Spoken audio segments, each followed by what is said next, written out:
Moscou, le 7 septembre 2020. Mes chers compatriotes gabonaises et gabonais, le modèle social de notre pays est construit sur, malheureusement, l'inversion des choses. Ceux qui sont, par exemple, sans foi ni loi, sont mieux traités que les gens qui suivent les principes.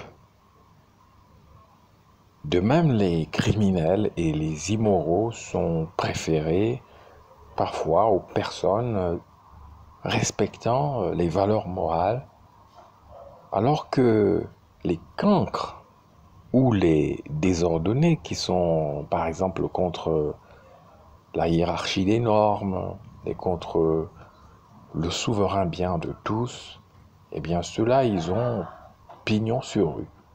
Contrairement aux personnes qui veulent servir de manière efficace et organisée notre société gabonaise. La solidarité entre nous existe très rarement, et bien au contraire, mes chers compatriotes. Si vous tuez quelqu'un, si vous volez l'État, vous êtes plus respectable que si vous venez en aide à votre prochain. Il faut que cela change.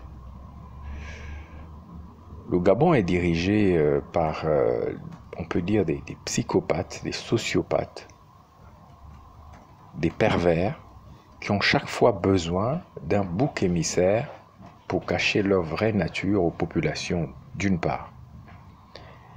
Et d'autre part, ce 7 septembre 2020, c'est pour moi une occasion rêvée de réaffirmer que moi, Moubamba, je ne serai jamais le bouc émissaire ou la victime expiatoire de ceux qui ont détruit le Gabon depuis 53 ans. J'ai tenté d'aider des populations au travers de l'Église catholique, mais je dois reconnaître que le Saint-Clergé de Malte, je me comprends bien, m'a pris en grippe en tant qu'esprit insoumis. Et certains ont tenté de faire de ma modeste personne un bouc émissaire pour masquer la collusion entre l'ordre de Malte, entre guillemets, je m'en expliquerai plus tard, et le pouvoir maléfique du Gabon.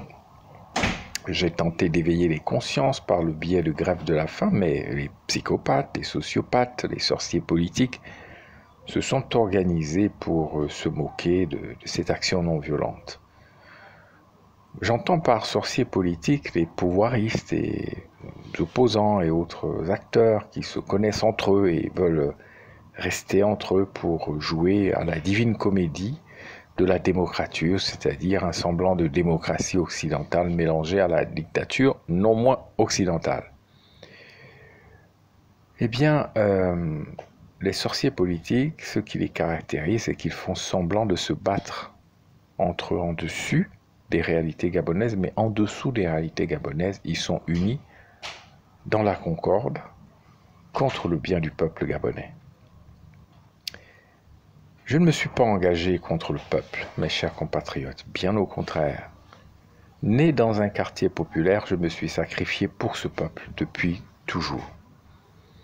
Précisément, et ces derniers temps, de 2016 à 2017, le pouvoir, à travers Liban Soleiman, l'ancien coordonnateur du plan stratégique Gabon émergent, m'avait proposé de m'enrichir, de vendre des terres, de récupérer des rétrocommissions, de conclure des deals, à condition de commettre le mal, à condition de boire le sang, à condition de commettre des choses inacceptables avec eux. Eh bien, j'ai refusé.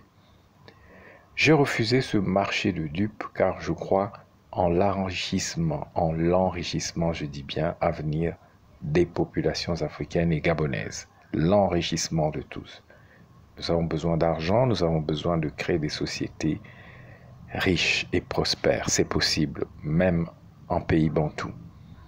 Moi, je crois en l'État-providence pour tous et non pour quelques-uns. Je crois dans le capitalisme d'État. et au juste partage des dividendes de la richesse nationale entre tous les citoyens. Parce que je connais la souffrance des populations, la faim, la maladie, les peines quotidiennes, les problèmes d'éducation, le fait de vivre dans les ordures, je connais ça. De ne pas se déplacer facilement, de ne connaître son pays que sous la forme d'une prison à ciel ouvert.